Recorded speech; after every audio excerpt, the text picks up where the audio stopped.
What is going on, guys? Today I'll be telling you guys how to customize your own charts in Word 2013. So to insert a chart, it's really simple. Just click Insert Chart, and you can insert a variety of charts. And if you want to insert more charts or a combination of charts, you can actually insert a combo. But for demonstration purposes, I'm only going to insert column charts. So right away you'll notice that an Excel window will also pop up as I insert a chart. It is for me to change the name and the value of the data. So as you can see, as I change the name changes down here too. As I change the value changes too. So now I can customize my charts, and I'll just put this Excel window aside. And when you click this plus button over here, you can actually insert a plethora of items or elements on your charts. You can insert axes, axis titles, data labels, data table, error bars, which is like a margin of error, grid lines, legends, and trend lines.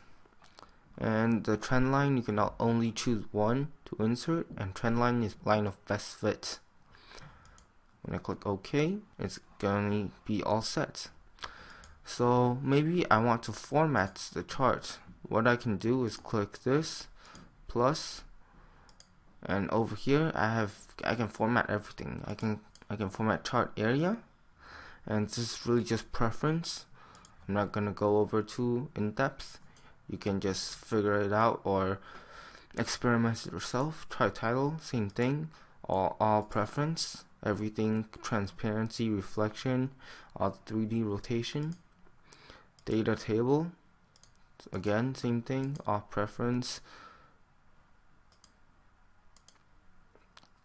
Horizontal, this is actually less of a preference, so I'm going to talk in depth. So horizontal axes, when you try to change let's say you're trying to change the interval, you see that nothing changes in the chart. The reason is because that horizontal axis, which is this axis, is actually a text chart, meaning that there is no value, so why would you change the interval? So you can't actually really format a text chart. So I'll move along. You can also format the axis title. Once again, it's all preference and stuff. Legends, you could choose where you want to put it by clicking this legend options. Otherwise, it's again pretty much preference. Plot area, preference again, do whatever you want, suit yourself.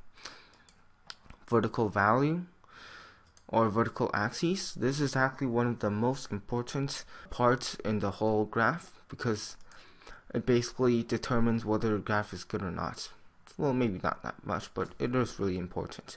So the bounds basically mean where do you want the boundary of the bottom number and the top number.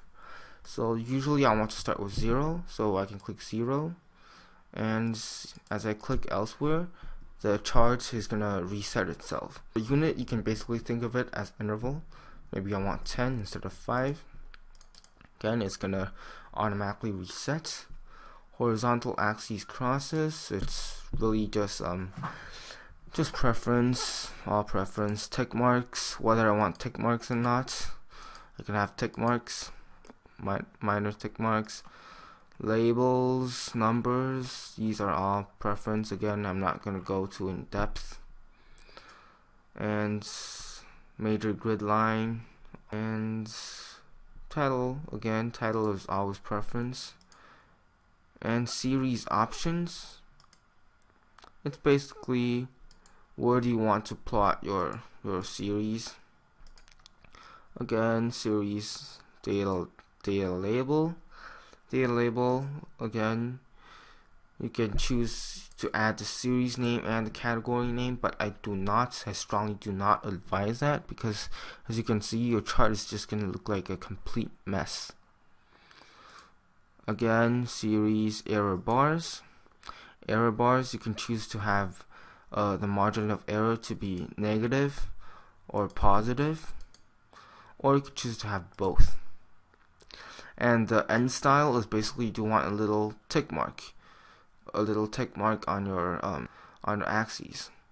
I can choose no cap or cap. And series trend line, I can have it linear, exponential, polynomial, power, whatever it suits your needs. Again, series, and rest of it basically is just same as this. The rest 8 is basically as the previous 4. And so that's basically it for this chart tutorial. And make sure to subscribe, rate, and comment. And please do not hesitate to comment if you have any questions. And I will see you next time.